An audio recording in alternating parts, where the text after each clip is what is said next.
আজকে স্বাভাবিকভাবে আমরা নামাজে আসছি, আমাদেরকে রুহুল আমিনের সন্ত্রাসীরা আওয়ামী লীগের গোপালগঞ্জ থেকে মাদ্রাসা থেকে লোকজন নিয়ে এসে আপনারা দেখেন মসজিদের ভিতরে ভাঙচুর করছে। সাবেক আমাদের খতিব সাহেব রুহুল আমিন সাহেব বাহির থেকে লোক নিয়ে এসে যে মসজিদ দখল করে আছে এটা তো আমরা বুঝতে পারিনি। আমরা স্বাভাবিকভাবেই মসজিদে ঢুকছিলাম, তো ওনারা হঠাৎ দেখি একটা স্রোত চলে আসছে। আমরা পরে খেয়াল করলাম যে ওনার ছাত্র সম্ভবত ওনারা মুসল্লিদেরকে বেধড়ক পিটাচ্ছে।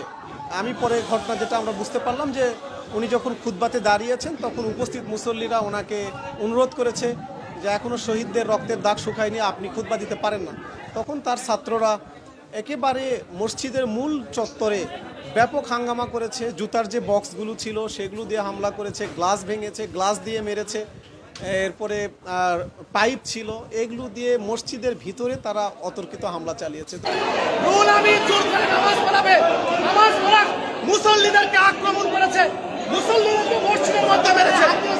আমরা ঢাকাবাসীকে অনুরোধ করব, ঢাকাবাসী আজকে আমাদেরকে হামলা করেছে আওয়ামী লীগের ফাঁসিবাজ রুহুল আমিন আজকে মুসল্লিদেরকে হামলা করেছে। ঢাকাবাসীকে আহ্বান করব, সবাই ঢাকাবাসী বাইতুল মুকাররমে সবাই আসেন প্লিজ। আমি সাধারণ মুসল্লি ছিলাম, এখানে নামাজ পড়ার জন্য বসেছি ভিতরে।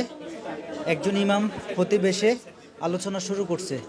পরে রুহুল আমিন যে খতিব, সাবেক খতিব যে পালিয়ে